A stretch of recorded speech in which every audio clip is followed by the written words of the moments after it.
Então nós vamos para o texto de Miqueias, é um dos profetas menores, e aqueles que me conhecem sabem que é um dos profetas que eu mais gosto, mais amo. Gosto muito do capítulo 7, quando ele faz uma radiografia do seu contexto.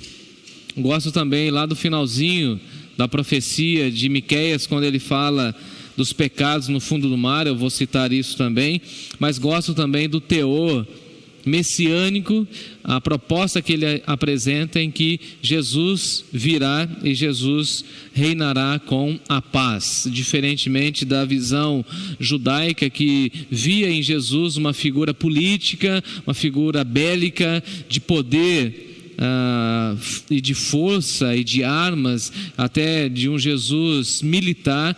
E aí o profeta Miqueias aponta para Jesus e fala: este Jesus, o Messias, será a nossa paz. Então, esse é o nosso tema, o que Deus deseja de nós. Eu estou em Miqueias, capítulo 6, você pode aí encontrar o texto. O irmão Luciano já colocou aqui no cantinho da tela, estou vendo aqui no meu celular, e nós vamos fazer a leitura do texto, tá bom?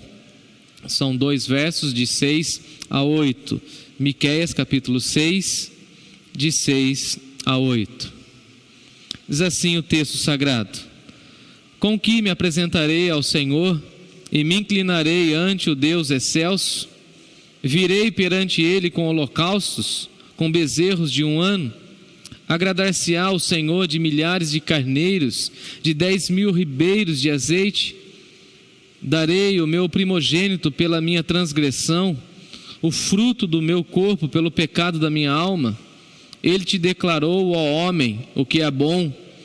E o que é que o Senhor pede de ti? Que pratiques a justiça, que ames a misericórdia e andes humildemente com o teu Deus.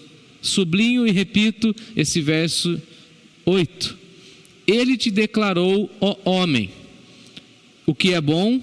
E o que é que o Senhor pede de ti e de mim, da nossa vida, da nossa existência? Em primeiro lugar, pratiquemos a justiça, amemos a misericórdia e andemos com humildade com o nosso Deus. Feche seus olhos, ore comigo nessa hora. Senhor nosso Deus e nosso Pai, nós estamos diante desse texto tão antigo, mas tão profundo, tão atual. Sabemos que a Tua palavra é a verdade e nós cremos que ela vai comunicar o Teu querer à nossa vida e à nossa existência. Pedimos que mais uma vez o Senhor fale ao nosso coração, fale à Tua igreja que está aqui conectada, e nós queremos Te louvar, Te honrar, e nessa hora ouvir a Tua doce voz. Que o Teu Espírito Santo tenha liberdade a ministrar aos nossos corações e a usar a minha vida para a honra e glória do Teu nome. É em nome de Jesus que nós oramos agradecidos. Amém. Amém.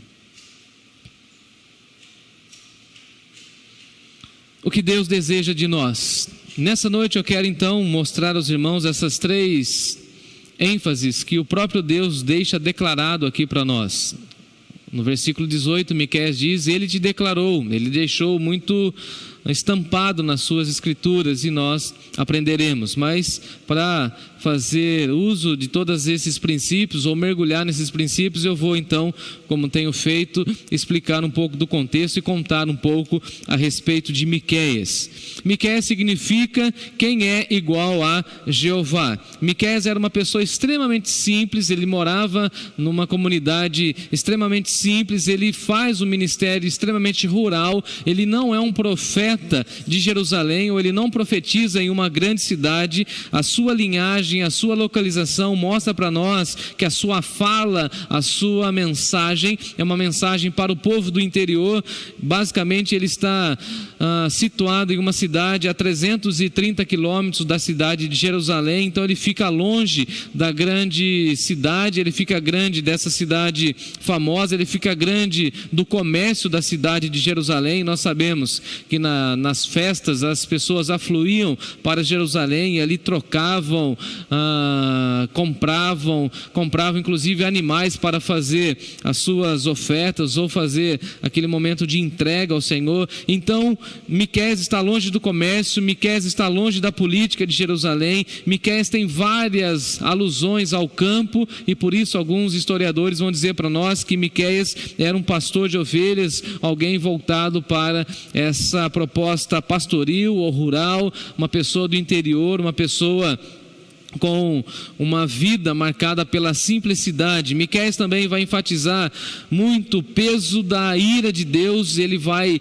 de uma forma muito contundente, eu acho, inclusive, falar que a ira de Deus vem sobre a nação de Israel em virtude dos seus pecados. Ele vai declarar e vai mostrar de uma maneira muito contundente as injustiças sociais, as injustiças religiosas. Vai dizer e vai falar que o Messias vem para instaurar a paz, para governar com a paz, mas ele fala da ira de Deus, do dia do castigo do Senhor. E Miqueias profetizou na mesma época, ele foi contemporâneo do profeta Isaías, e os dois defrontaram-se com uma sociedade caótica, um cenário em que ambos viram que basicamente havia uma derrocada espiritual do povo. O povo já não levava as coisas de Deus a sério, o povo não queria mais ouvir os preceitos de Deus, o povo estava profanando as festas religiosas. Inclusive há um texto muito confrontador na minha concepção no livro de Isaías, quando Deus diz que está cansado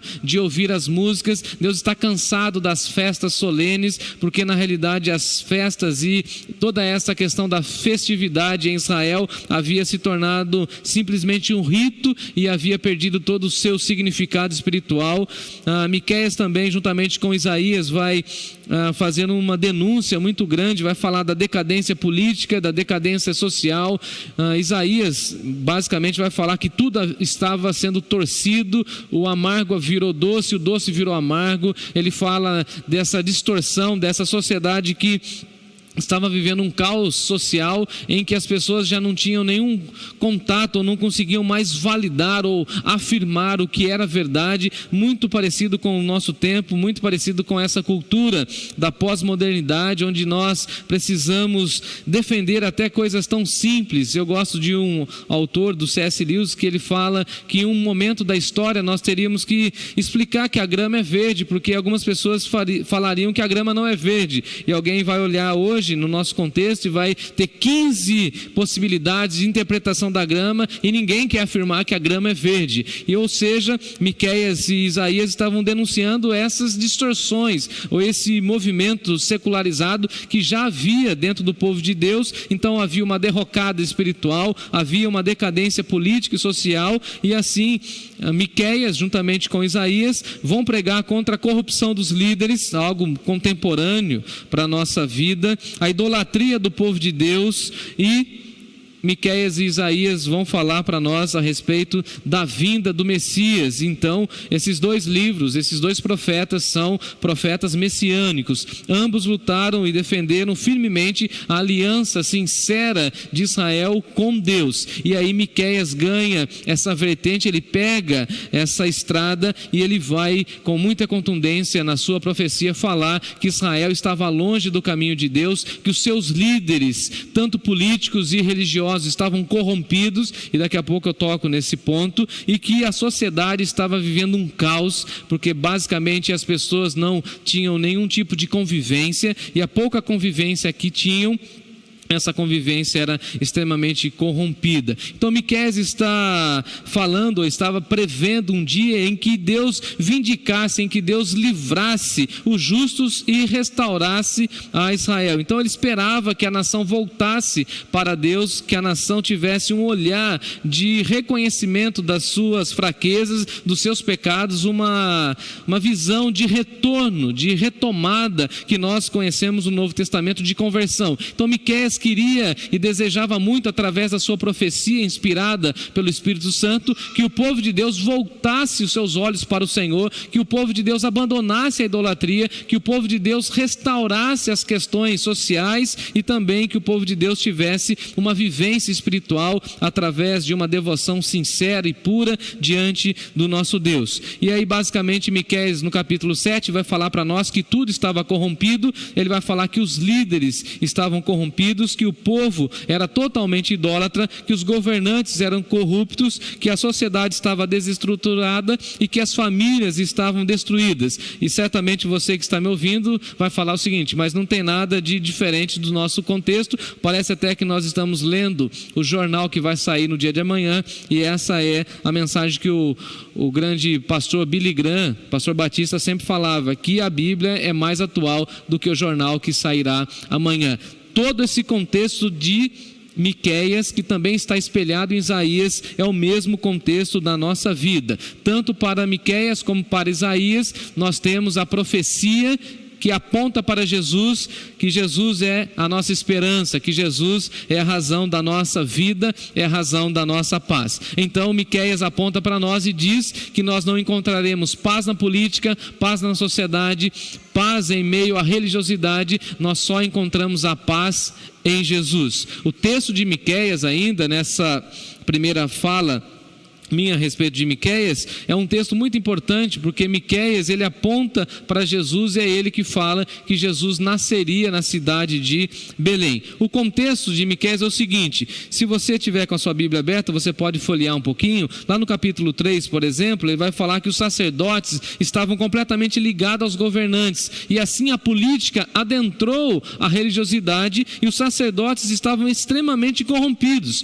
Logo, eles que deveriam orientar o povo de Deus estavam simplesmente aliados ao poder político. E aí eles falavam o seguinte, a fala deles lá no capítulo 3, versículo 11 é o seguinte: não está o Senhor no meio de nós? Deus está atuando no meio de nós. Então os líderes religiosos, sacerdotes, aqueles que deveriam guiar o povo, estavam simplesmente envolvidos com esse cenário político difícil daquele tempo, e ainda falava o seguinte: vocês estão questionando? Deus está no nosso meio, Deus está agindo entre nós. Era essa fala dos sacerdotes, e eu, como líder religioso, olho para eles e falo, que vergonha desses líderes. O profeta chega a falar também do momento, no capítulo 7, onde ele fala o seguinte: não tem nenhuma religiosidade sincera. Ele fala o seguinte: pereceu da terra o homem piedoso. Olha que cenário triste. Ele olha para a sua sociedade, ele fala o seguinte: não tem ninguém piedoso, não tem ninguém que tema a Deus. Tem dias que nós também temos essa sensação de Miqueias. Tem dias que nós recebemos tantas notícias desagradáveis e marcadas pelo pecado que a gente fica pensando: será que essas pessoas temem a Deus? Será que sumiu da terra uma pessoa piedosa? A expressão de Miqueias é essa no capítulo 7: pereceu da terra o piedoso. Não havia ninguém disposto a ter um relacionamento com Deus. O profeta ainda fala dos políticos e diz que eles colocam as suas mãos, que eles usam as suas mãos, e que as mãos deles estavam sobre o mal. Eu até anotei aqui: eles fazem diligentemente o mal. Dá uma olhada nisso. O princípio deles é a corrupção. Olha o texto: o príncipe exige condenação, o juiz aceita suborno. Então ele fala que há simplesmente uma derrocada, não tem ninguém. Na religiosidade, os líderes, os sacerdotes religiosos corrompidos. De outro lado, os políticos, nesse caso, o juiz, os príncipes, aceitam suborno.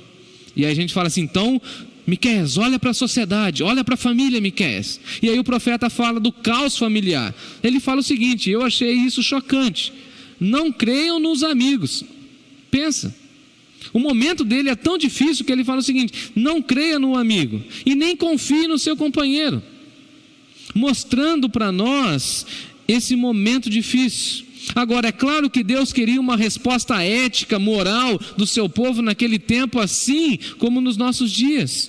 Aqui toda a lei, todos os mandamentos, todos os preceitos do Senhor são condensados nessas 3 ênfases que Miqueias deseja passar para nós. Esses versos, na realidade, eles formam uma espécie de uma síntese do Antigo Testamento e da profecia de Miqueias, onde nós temos aquilo que Deus de fato espera para o seu povo. Lembrando que o que está por detrás, ou o contexto da vida de Miqueias e de todo o povo de Israel, é esse contexto que eu acabei de relatar e falar aos irmãos. No Novo Testamento, o Senhor Jesus vai falar para nós e vai resumir a lei em 2 vertentes. Ele fala o seguinte: amarás o Senhor teu Deus de todo o teu coração, de toda a tua alma, de toda a tua força, ou em outras versões, de todo o teu entendimento. Então ama a Deus de uma forma visceral, com tudo aquilo que você tem. E do outro lado, você pode amar o próximo como a si mesmo. Essa mesma intensidade de amor que você tem pela sua vida, que você canalize isso para a vida do próximo. Mas aqui nesse texto nós temos 3 ênfases e que basicamente falam a respeito dessa ênfase que o Senhor Jesus coloca diante de nós. Então eu gosto de pensar também no livro de Miqueias, antes de mergulhar nessa porção do texto de Miqueias, quando Miqueias fala o seguinte: quem é o semelhante ao Senhor, que não retém a sua ira para sempre? O Senhor que tem o prazer na misericórdia. Isso está lá no capítulo 7. E aí ele fala aquela frase maravilhosa: tornará a ter compaixão de nós, ó Senhor, pisará aos pés as nossas iniquidades, porque o Senhor lançará todos os nossos pecados nas profundezas do mar. Então, se você não sabia qual era a fonte desse versículo, agora estou dizendo: foi Miqueias que profetizou, foi Miqueias que disse que todos os nossos pecados, por meio do sacrifício de Jesus, são lançados ao mar. Então Miqueias aqui fala dessa proposta de Deus, desse desejo de Deus, em que nós podemos nessa noite absorver e simplesmente internalizar essas verdades. Me acompanhe então, Miqueias 6, de 6 a 8. Com que me apresentarei ao Senhor? Com que me inclinarei ante o Deus excelso? Virei perante ele com holocaustos, com bezerros de ouro de 1 ano? Agradar-se-á o Senhor de milhares de carneiros, de 10.000 ribeiros de azeite? Darei o meu primogênito, meu filho, pela minha transgressão, o fruto do meu corpo, pelo pecado da minha alma. E aqui Miqueias vai falar de se apresentar diante de Deus com milhares de carneiros e com muito azeite. Na realidade, ele está querendo falar que esse povo que usava máscaras, não no sentido como nós temos usado hoje, mas esse povo que era falso, esse povo que tinha uma vida hipócrita, queria comprar o favor de Deus, queria comprar as benesses de Deus. E assim ele fala o seguinte: como nós vamos nos apresentar diante de Deus? Quem é o sujeito que tem condições de comprar milhares de carneiros? Diz o texto ainda, ele fala assim: bezerros de 1 ano, animais que estavam prescritos na lei lá de Levítico, desde Deuteronômio, havia toda uma certa restrição aos animais, tinham que ser animais completamente puros, animais sem mancha.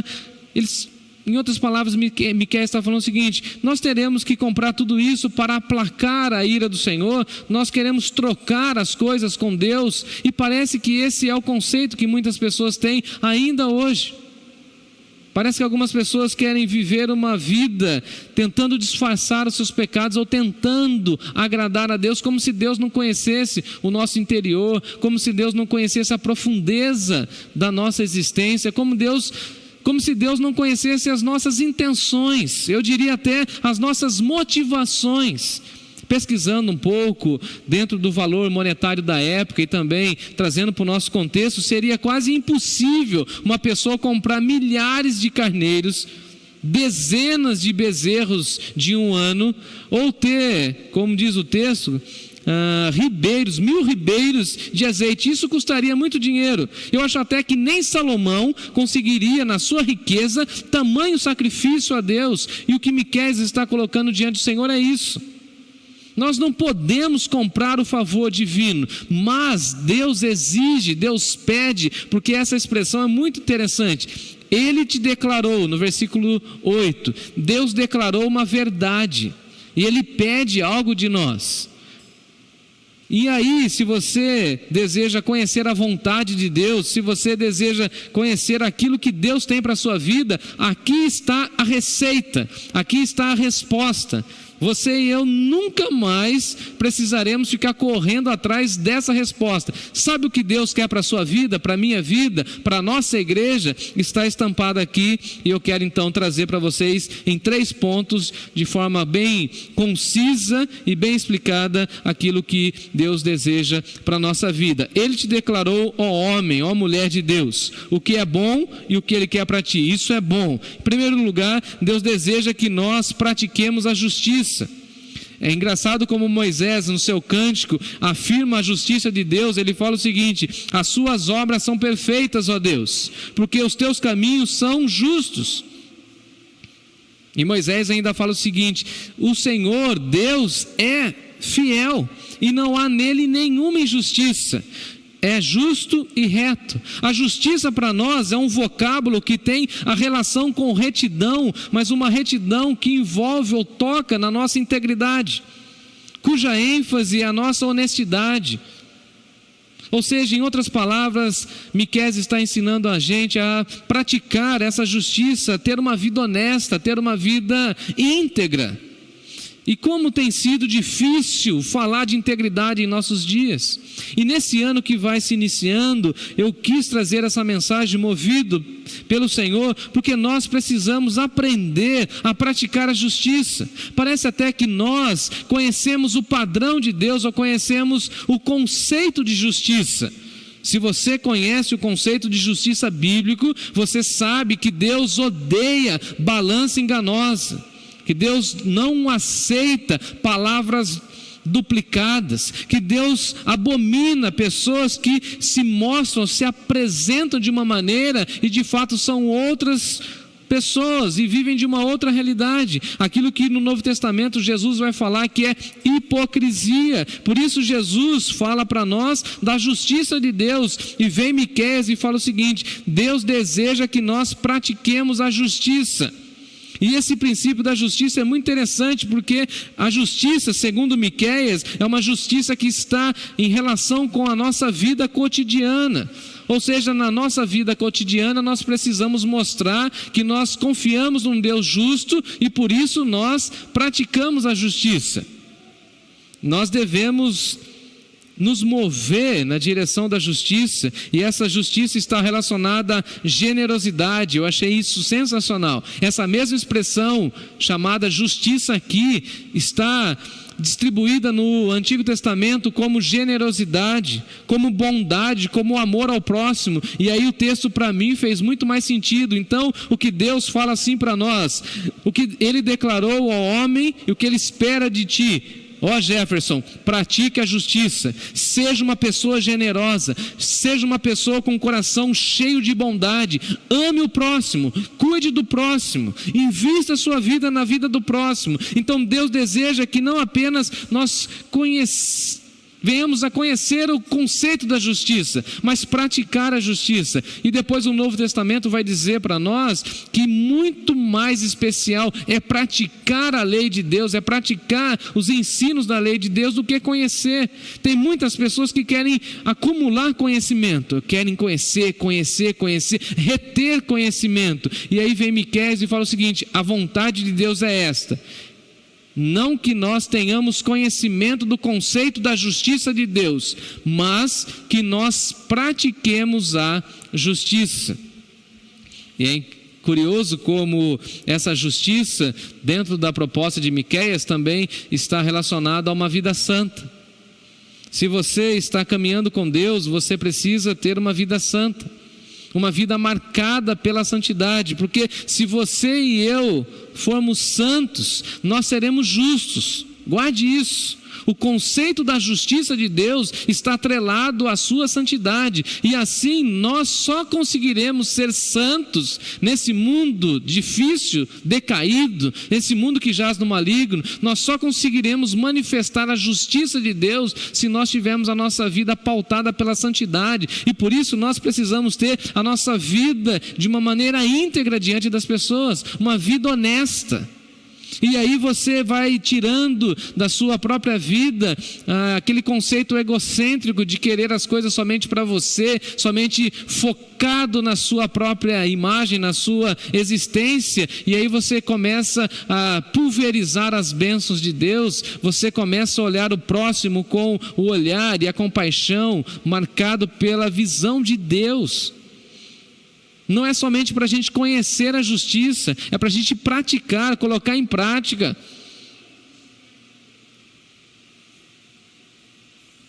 Quando você estiver diante de alguém que está prestando um serviço e ele cobrar um valor que você acha que é muito abaixo, que você seja justo. Que ao receber um troco trocado lá na padaria, como já aconteceu várias vezes com diversas pessoas, e aí você tem que receber R$20 de troco e a moça lá faz uma troca, ela te dá 40, você põe no bolso e vai embora. Isso é justo? Não é justo. É justo eu e você termos alimento e ter centenas de milhares de pessoas sem alimento? Isso não é justo. E nós sabemos que Deus deseja que nós sejamos generosos. Isso é justiça, é praticar a justiça. Por isso que a nossa igreja, pela graça de Deus, tem praticado a justiça. Nós queremos nos alimentar bem, sim, para a glória de Deus. Nós queremos ter os nossos medicamentos, sim, mas queremos ajudar as pessoas, queremos colocar em prática a justiça de Deus. Porque a justiça de Deus reflete o caráter de Deus. Nós na pós-modernidade, inclusive, nós não gostamos muito de falar de justiça. Na realidade, as pessoas querem ouvir o Deus de amor. E aí ficam falando assim: nossa, é muito bom quando o pastor faz aquela mensagem que abraça a gente, aquela mensagem que traz esperança, aquela mensagem que traz um afago ao coração. Como é bom, mas quando a gente fala da justiça de Deus, quando a gente fala inclusive desse texto que nós precisamos praticar a justiça, nós não gostamos, porque o nosso ouvido pós-moderno não está acostumado a isso. Dia desses, inclusive em um comércio, eu estava fazendo uma compra para a igreja, eu vi uma senhora esbravejar ao caixa, inclusive humilhando a atendente da loja, daquele comércio, e ela falava simplesmente assim: isso é meu direito, eu tenho direito. E eu saí daquela cena, daquele momento, e fui para casa, e aquela voz daquela senhora ficou ecoando, e ela falava dos direitos, e eu queria ser alguém da loja ou poder entrar ali naquela conversa e falar assim: mas a senhora sabe dos seus deveres, e um dos seus deveres é tratar bem a atendente, não humilhar essa pessoa. Porque nós gostamos muito de falar do amor, mas não gostamos de falar da justiça. Gostamos de falar dos nossos direitos, mas esquecemos dos nossos deveres. Devemos ao mundo uma prática da justiça. Eu devo praticar a justiça. E Miqueias traz esse lembrete para nós, dizendo que é da vontade de Deus que nós pratiquemos a justiça. Em Apocalipse nós temos o relato do canto dos anjos diante de Deus, e eles cantam assim: justos e verdadeiros são os teus caminhos. Eles reconhecem a justiça de Deus. E a minha pergunta é essa: será que as pessoas, ao olharem para nós, as pessoas conseguem ver que nós somos pessoas justas, que andamos debaixo da justiça de Deus? Gosto inclusive de dois personagens bíblicos para encerrar esse ponto, quando a Bíblia em Gênesis vai dizer a respeito do currículo de Noé, e a Bíblia fala o seguinte: eis a história de Noé. Noé era um homem justo e íntegro. Olha mais uma vez, a justiça ligada à integridade entre os seus contemporâneos. E nós conhecemos o contexto de Gênesis. É um contexto de maldade, é um contexto de violência, mas mesmo assim, nesse contexto difícil, Noé foi justo e íntegro. E Moisés, escrevendo Gênesis, ele fala o seguinte: essa justiça de Moisés aconteceu entre os seus contemporâneos, ou seja, vivendo nesse caos social. O segundo personagem que eu admiro muito, e que a Bíblia também fala da sua integridade, é Jó. Olha o currículo de Jó. Jó era um homem íntegro e reto. Jó era um homem temente a Deus e que se desviava do mal. Jó praticava a justiça. Noé praticava a justiça, e é desejo de Deus que nós pratiquemos a justiça. Em segundo lugar, Deus deseja também que nós amemos a misericórdia. Se devemos praticar a justiça, nós devemos amar a misericórdia. E aqui parece-me no texto e na construção hebraica que a forma como Miqueias coloca é uma forma redundante. Assim como é errado a gente falar que nós vamos subir para cima, porque só sobe para cima mesmo. Ninguém sobe para baixo, é subir para cima. Então quando a gente fala subir para cima, já é uma redundância, além de ser um erro grosseiro da nossa comunicação. E aqui basicamente ele fala o seguinte: porque amor é sinônimo na Bíblia de misericórdia. Então ele fala assim, que nós precisamos amar a misericórdia. E aí eu fui pesquisar um pouco a gramática, e na gramática a expressão que ele usa para misericórdia também significa generosidade, misericórdia, bondade, amor infalível. Olha que incrível! Então Deus deseja que o nosso amor seja infalível, que ninguém destrua o nosso amor, e nós precisamos amar com ternura, nós precisamos amar com fidelidade. E eu gostei dessa expressão, Deus deseja que nós amemos as pessoas com ternura, com graça. A melhor tradução para essa expressão bíblica é bondade. Essa expressão inclusive foi usada no Antigo Testamento por 250 vezes. Deus deseja que nós amemos a bondade, que sejamos pessoas boas, pessoas agradáveis, pessoas ternas, pessoas de bom trato, pessoas benquistas. Deus deseja que nós amemos essa vida generosa, e que através da sua e da minha generosidade as pessoas conheçam o amor de Deus, que nós tenhamos um amor infalível, um amor que não cessa mesmo diante das agressões do mundo. Como pastor, muitas vezes eu sou ridicularizado, as pessoas zombam do meu discurso, da minha voz, daquilo que nós estamos fazendo, mas o amor de Deus em mim, em você, deve ser um amor infalível. Miqueias nos ensina que nós devemos amar a bondade, amar de uma maneira infalível, amar e continuar amando, crescer no amor. Eu achei esse conceito de Miqueias extremamente profundo e atual na nossa sociedade, que em 2021 nós possamos crescer mais e mais no amor, que todos nós amemos a misericórdia, tenhamos uma vida boa, sejamos bondosos, sejamos generosos, sejamos pessoas que amam a Deus de todo o coração, e que esse amor de Deus em nós seja um amor infalível. Uma pergunta básica: você acha que você é uma pessoa boa? Vou até tomar água agora.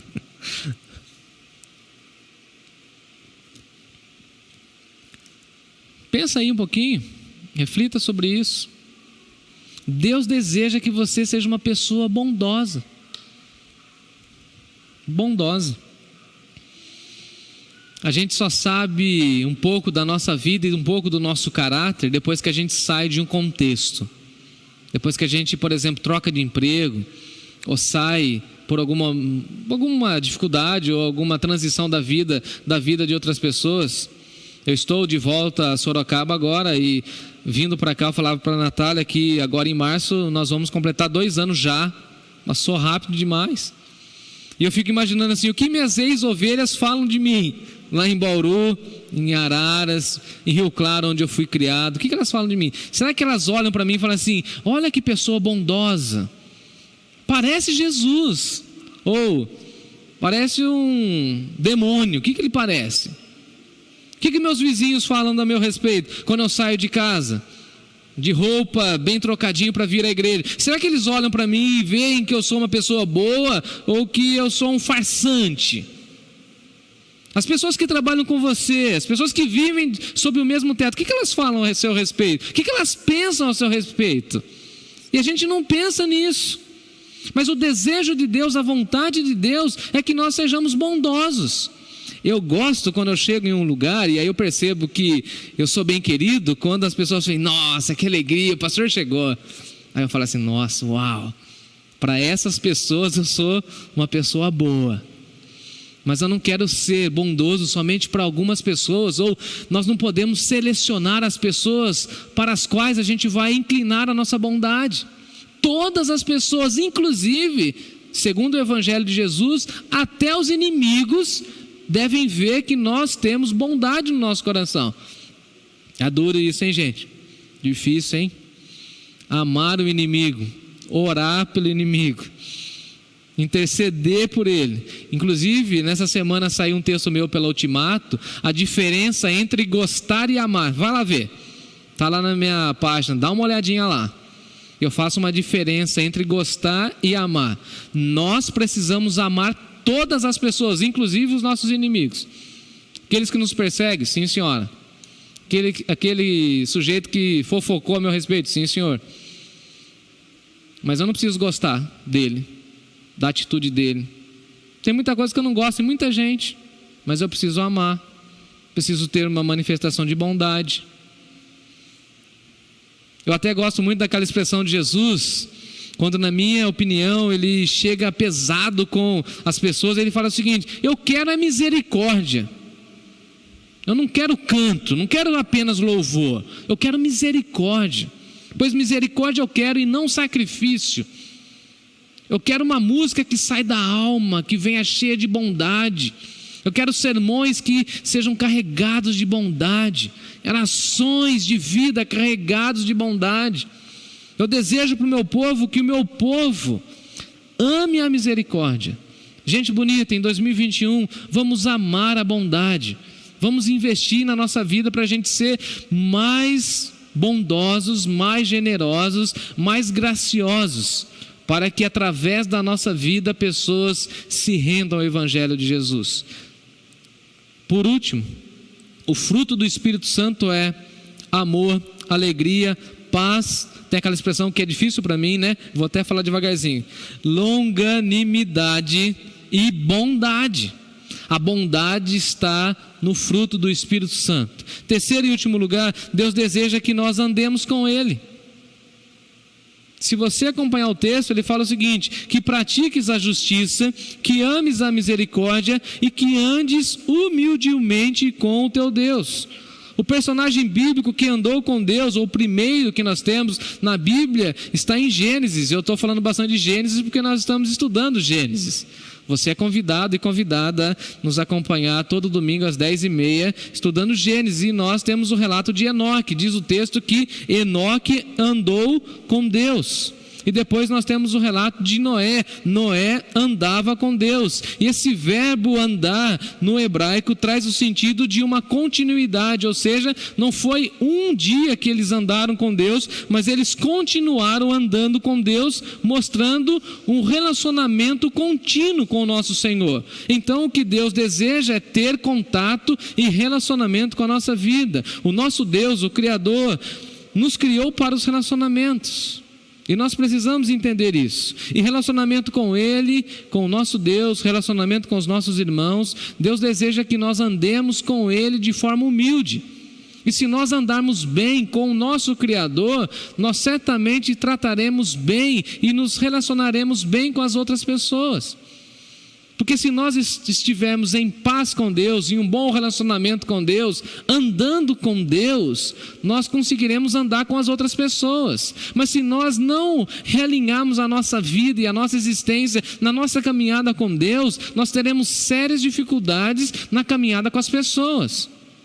Porque ao passo em que nós vamos caminhando com Deus, Deus vai tratando o nosso coração, Deus vai disciplinando o nosso coração e Deus vai nos ajudando. É um discipulado. Tanto é verdade que o Senhor Jesus falou o seguinte: eis que estou convosco todos os dias, eu vou caminhar com você. Porque a vida cristã é uma caminhada, não é uma corrida, não é um tiro de 100 metros. Tem muita gente que começa bem e a gente fala assim: uau, tem que amarrar esse sujeito aí, senão ele vai voar. Ele está correndo, mas a pergunta é: correu bem, mas correu só 100 metros. E a jornada da vida é uma caminhada. Por isso, Não sai correndo, é melhor andar. Correr depressa cansa e não dá muito resultado. Mas agora quem caminha, quem anda com Deus e vai aprendendo com Deus, vai crescendo.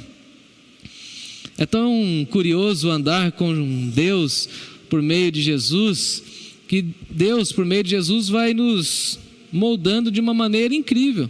Eu contei no final do ano para os irmãos, quando nós estávamos montando os kits, e foi tão emocionante Deus usar a vida do meu filho para tocar no meu coração, para comprar as bolas. Quando ele fala para mim: papai, mas eu terei brinquedos, e quem não tem brinquedos? E eu falei: verdade, eu preciso andar de forma humilde com meu Deus. Eu preciso ouvir aquilo que Deus quer falar ao meu coração. Eu preciso amar aquilo que Deus ama, e Deus ama as pessoas. Andar com Deus tem a ver com uma vida submissa à vontade dEle. Andar com Deus exige um comprometimento da minha parte, da sua parte, em submissão em todas as áreas da nossa vida. Eu quero andar com Deus, mas eu preciso de humildade, porque se andar com Deus, segundo Miqueias, é um andar humilde.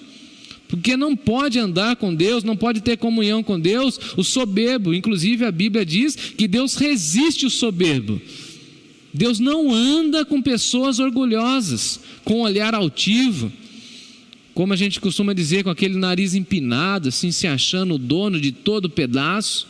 Deus não anda com gente assim. Na criação do mundo, em Gênesis, nós temos o relato que Deus vinha todo dia ter um relacionamento com o ser humano, e nós precisamos entender isso. Deus quer andar conosco, e andar com Deus tem na sua pauta a consagração, o quebrantamento do nosso coração, e isso exige de nós arrependimento de faltas, confissão de pecados, choro, tristeza diante da santidade de Deus, mas também júbilo de louvor pela companhia do Senhor em nossa vida. Gosto das expressões de Jesus, estou caminhando para o final, quando Jesus fala o seguinte: se alguém quer vir após mim, a si mesmo se negue, tome a cruz e siga-me. Quer andar comigo? Entre na aula da renúncia. Quer andar com Deus? Tem que abrir mão de muita coisa, tem que renunciar, porque Deus não ama o mundo, não o mundo físico, mas essa sociedade caída, Deus não ama. Quem anda com Jesus carrega a cruz, e depois lá no final da jornada troca a cruz pela coroa. Concluo: como todo livro é direcionado para o julgamento do povo e a vinda do Messias, Miqueias reconhece que a solução está em Jesus, e ele deseja que nós cumpramos aquilo que Deus deseja para a nossa vida. Nós precisamos confessar que a nossa esperança está em Jesus, devemos imitar Jesus e devemos seguir os passos de Jesus. Que em 2021 você e eu imitemos a Jesus e sigamos os seus passos. Vamos praticar a justiça, amar a misericórdia e andar com humildade com o nosso Deus. Deus abençoe a sua vida. Vamos cantar ao Senhor.